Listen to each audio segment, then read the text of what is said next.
हमें कोई भी जानकारी चाहिए, हम उसके लिए अब किसी बड़े से या छोटे से या आसपास में नहीं पूछते, हम सीधा पहुंचते हैं गूगल पर या फिर यूट्यूब पर, और वहाँ से हमें वो जानकारी प्राप्त हो जाती है।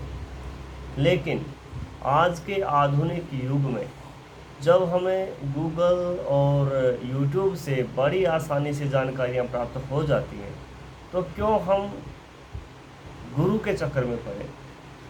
लोगों ने गुरु का अनादर करना शुरू कर दिया है। तो गुरु की ज़रूरत हमें क्यों पड़ती है और क्यों आगे भी रहेगी, और गुरु और गूगल में क्या अंतर है, इस विषय पर हम आज बात करेंगे। सबसे पहले मैं आपको बता दूं गुरु शब्द का अर्थ क्या है। जिस वक्त गूगल ब्राउज़र का, सर्च इंजन का निर्माण किया होगा, ज़रूर गुरु शब्द को ध्यान में रखते हुए किया होगा। गुरु शब्द के दो अर्थ होते हैं, पहला होता है भारी और दूसरा होता है अंधकार से बाहर निकालने वाला। अगर आप गुरु शब्द को साहित्यिक दृष्टिकोण से देखोगे तो गु मतलब अंधकारमयी गुफा, रू मतलब उससे बाहर निकालने वाली आत्मा। जो आपके जीवन को अंधकारमयी गुफा से बाहर निकालने की क्षमता रखती है वह आत्मा गुरु है। तो एक कहानी आपने सुनी होगी, मैं उस कहानी के माध्यम से थोड़ा आपको बताना चाहूँगा कि एक आदमी जो है जहाज़ के अंदर, उसका काम था सफाई करने का, और वो सफाई करने के लिए अंदर उसने एंट्री करी कैबिन में, जहाँ से जहाज़ को पायलट उड़ाता था। तो वह एक किताब रखी थी और उस पर लिखा था कि जहाज़ को उड़ाना कैसे सीखें। उस आदमी ने वो किताब उठाई, उस पर लिखा था कि अगर आप हरा बटन दबा देंगे तो जहाज़ स्टार्ट हो जाएगा, उसने दबा दिया। फिर लिखा था कि यदि आप पीला दबा देंगे तो जहाज़ जो है रेंगना शुरू कर देगा, उसने दबा दिया। फिर लिखा था यदि आप लाल दबा देंगे तो आपका जो जहाज़ है वो ऊपर आसमान में उड़ जाएगा, उसने वो भी दबा दिया।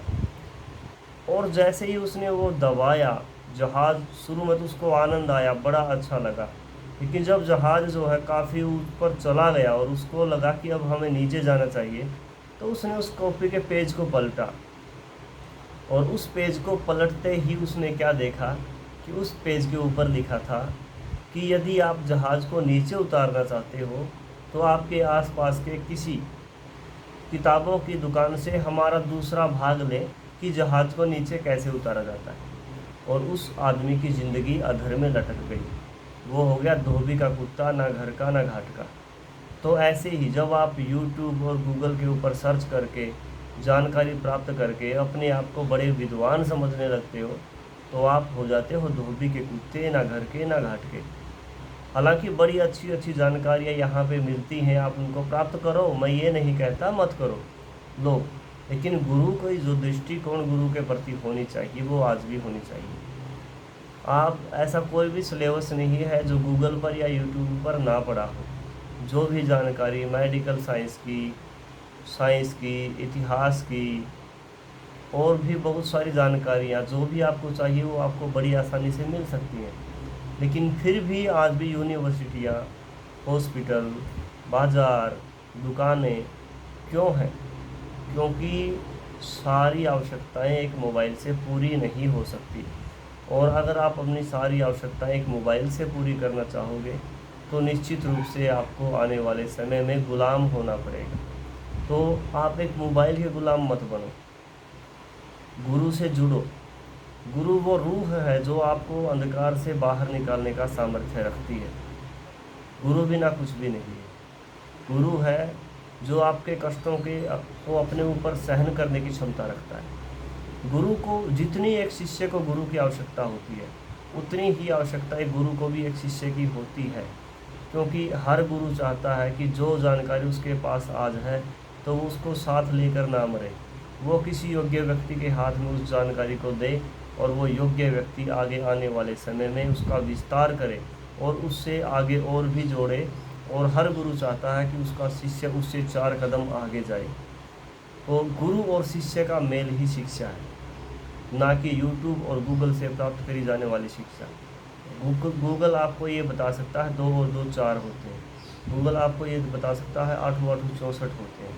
लेकिन गूगल आपको संस्कार नहीं दे सकता, यूट्यूब आपको संस्कार नहीं दे सकता, गूगल आपको डांट नहीं सकता, यूट्यूब आपको डांट नहीं सकता, यूट्यूब आपको वो प्यार नहीं कर सकता जो एक गुरु कर सकता है, यूट्यूब आपको बार बार समझा नहीं सकता, आप बार बार गलती करोगे तो वो धमका नहीं सकता। तो ये धमकाना, समझाना, प्यार करना, लाड लगाना, स्कूल से भगा देना, ठीक है, और ये आपके माता पिता को आपकी शिकायत करना, आपको मार देना, ये सब जो है शिक्षा का एक हिस्सा है। आज आधुनिक विज्ञान में ये लगा लो आप, लगभग पिछले 15 वर्ष से ऐसा समय आ गया है कि एक अध्यापक एक बच्चे को हाथ नहीं लगा सकता। अगर एक अध्यापक ने एक बच्चे को मार दिया तो उसके ऊपर पुलिस केस हो सकता है, हो जाता है। और विदेशों में तो यहाँ तक हो गया है कि यदि एक माता पिता भी अपने बच्चे को डांट दे, मार दे, तो यदि जो बच्चा है वो 119 पर कॉल कर दे तो वहाँ से गाड़ी आएगी और वो माता पिता को भी उठा करके जेल में ले जा सकती है। जब से ये समय आया है ना, माँ ये आधुनिकता के नाम पर, स्वतंत्रता के नाम पर, स्वतंत्रता की अभिव्यक्ति के नाम पर ये हमें जो है बिगाड़ा जा रहा है। ना माँ बाप के प्रति प्रेम रहने दिया जा रहा है, ना अध्यापक के प्रति, ना अध्यापक का शीशे के प्रति। ये सब के सब दौड़ में लग गए हैं, बस पैसा कैसे कमाना है। कहाँ लेके जाओगे इस पैसे को? क्या पैसा ही सब कुछ है?